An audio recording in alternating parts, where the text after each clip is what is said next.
Nous étions un 7 juin. La semaine précédente, Céline et moi avions été invités à un anniversaire et bêtement, j'avais dit que c'était amusant car le mien tombait justement le samedi suivant. Samedi 7 juin. Bref. Depuis 2 mois et demi, je vivais une passion pour un ravissant petit monstre de 27 ans. Pleine d'esprit, drôle, ambitieuse, calculatrice, et à l'occasion un chouïa cruel. Nous étions donc le jour susnommé et tout guilleré, j'arrivai chez elle. Elle était là, superbe et nonchalante. Et moi j'avais faim. Alors, accompagné d'un petit coup de rouge, je nous préparais un divin petit dîner. Pendant que je touillais les pâtes, j'attendais le cœur battant qu'elle vienne vers moi et me dise tendrement « Bon anniversaire, mon bel Apollon !» Quelque chose comme ça, quoi. J'attendais. Mimant un chef cuistot d'une grande sensualité. La douce éboudissait sur le canapé et quelques gouttes d'huile brûlante me giclèrent sur l'avant-bras, mettant à bas ma grande sensualité. Enfin, elle vint vers moi. J'étais tout charmé par son côté pétillant. Elle me dit 1000 petites choses, mais pas ce que j'espérais. Moi, imperturbable, j'écoutais la douce, l'orientant à l'occasion sur le temps qui passe, la naissance de mes jeunes cheveux blancs, la petite bicyclette rouge que j'avais eue pour mes 7 ans.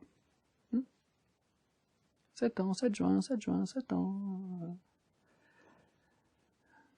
Enfin, n'y tenant plus, je m'esclaffai soudainement.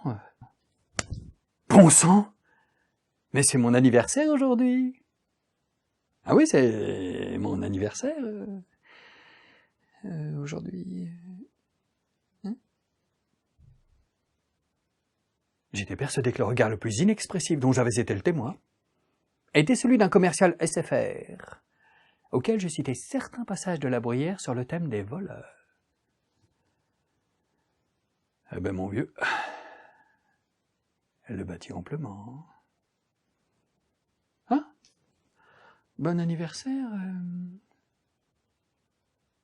Moi c'est Paul. Oui, bon anniversaire, Paul. Et elle repartit dans le salon tout en continuant son babillage. Alors, dans un éclair de lucidité, je compris que tous ces potouilles n'étaient que mensonges. Le désespoir m'étreignit le cœur. Mon pauvre cœur. Mais je restais stoïque. Je me disais surtout, toi, ma poulette, tu vas t'en souvenir de cette date. Mais que faire? Nous dînâmes ensemble, sans doute pour la dernière fois. Ensuite, elle fut douce, puis entreprenante. Une histoire me traversa l'esprit. Autrefois, un courtisan mordit la main d'un pape au lieu de la baiser. Ce dernier surpris retira vivement sa main, lui demanda une explication. Très Saint-Père, si je ne vous avais pas mordu, m'auriez-vous remarqué?